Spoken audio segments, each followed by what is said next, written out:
Sia con voi. Dal Vangelo secondo Giovanni.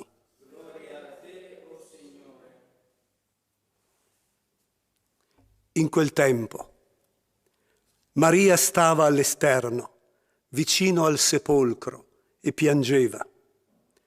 Mentre piangeva, si chinò verso il sepolcro e vide due angeli in bianche vesti. Mary stayed outside near the tomb, weeping. Then, still weeping, she stooped to look inside and saw two angels in white sitting where the body of Jesus had been, one at the head, the other at the feet. They said, "Woman, why are you weeping?" "They have taken my Lord away," she replied, "and I don't know where they have put him."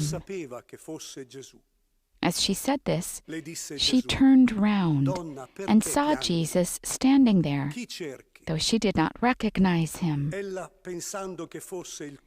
Jesus said, "Woman, why are you weeping? Who are you looking for?" Supposing him to be the gardener, she said, "Sir, if you have taken him away, tell me where you have put him, and I will go and remove him."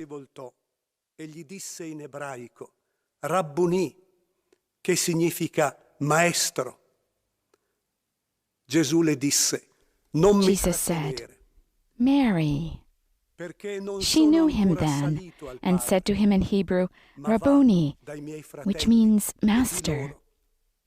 Jesus said to her, "Do not cling to me, because I have not yet ascended to the Father. But go and find the brothers and tell them, I am ascending to my Father and your Father, to my God and your God." So Mary of Magdala went and told the disciples that she had seen the Lord and that he had said these things to her.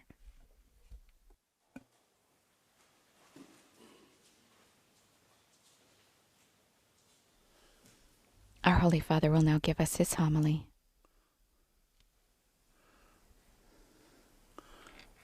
La predicazione di Pietro, Peter's preaching on the day of Pentecost fa trafiggere il cuore della gente.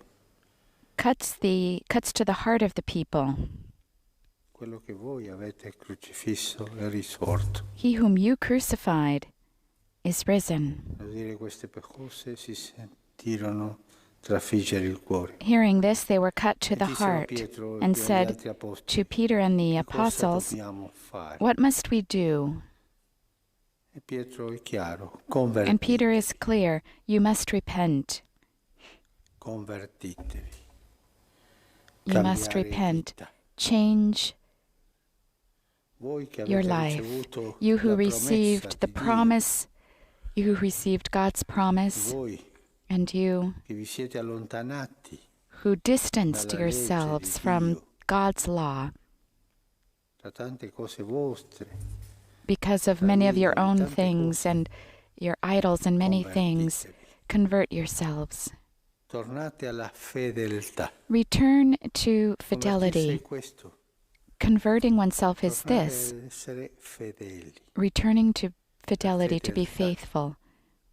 Quell'atteggiamento umano che It's a non human è tanto comune way of nella acting vita that is della not gente. very common in the Nella lives of nostra people, in our own lives.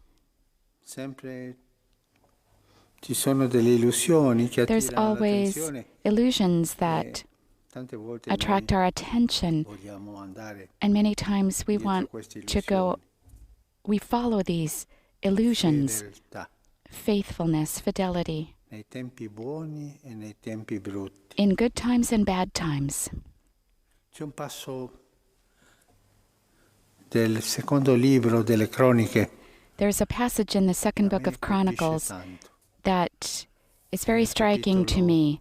It's in all'inizio. chapter 12 at the beginning of the chapter. Quando il regno fu consolidato, dice, quando il regno It fu says, consolidato, when the kingdom was consolidated, il re Roboamo si sentì King sicuro Rehoboam felt sure, e si secure, allontanò dalla legge del and Signore. he drifted from the law of the Lord, and all of Israel followed after him. That's what the Bible says. It's an historical fact, but it's also an historical, universal fact. So many times when we feel ourselves safe and secure, we begin to make our own projects, do our own projects, and we drift slowly away from the Lord. Non rimaniamo nella fedeltà. We don't remain faithful. E la sicurezza mia And non è quella my che mi dà own il Signore. security is not that which the Lord gives me. That's an idol. È questo che è accaduto a Roboamo e al popolo di Israele. This is what happened to King Rehoboam and also to the people of Israel. He felt his kingdom was consolidated, he drifted from the law, and he began to worship idols. Sure, you can say, but Father, I don't kneel before idols. Perhaps you don't kneel down to them, but perhaps you're looking for them. And many times in your heart you're adoring idols. That's probably true many times. One's own security opens the door to idols.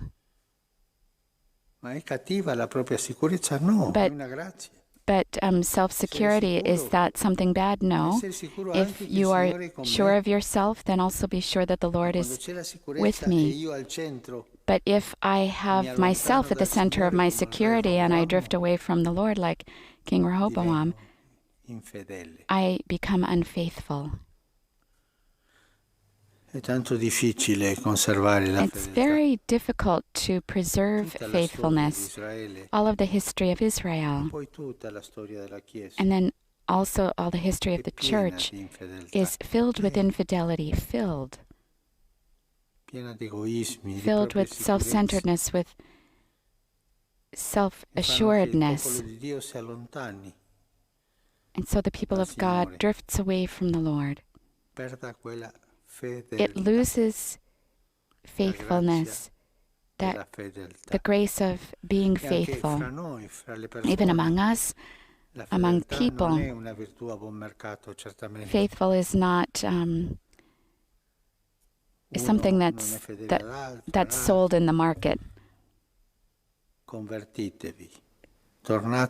Repent. Return to being faithful to the Lord. And in the Gospel, we find the icon of fidelity, that woman who is faithful. She never forgot all that the Lord had done for her. She was there, she was faithful. Even before the impossible, before the tragedy. A faithfulness that makes her think that she can bring his body from one place to another. She's the icon of fidelity, of this Mary of Magdalene, the apostle to the apostles. Let's pray today that the Lord might grant us the gift of being faithful, of fidelity, of thanking Him when He gives us security, but never thinking that it's my own security, but always to look beyond one's own security. The grace of being faithful, even before the tomb, before the when all of our securities fail. To remain faithful, this is not easy. To maintain the fact that it is the Lord who preserves our security. We now move into the offering of the gifts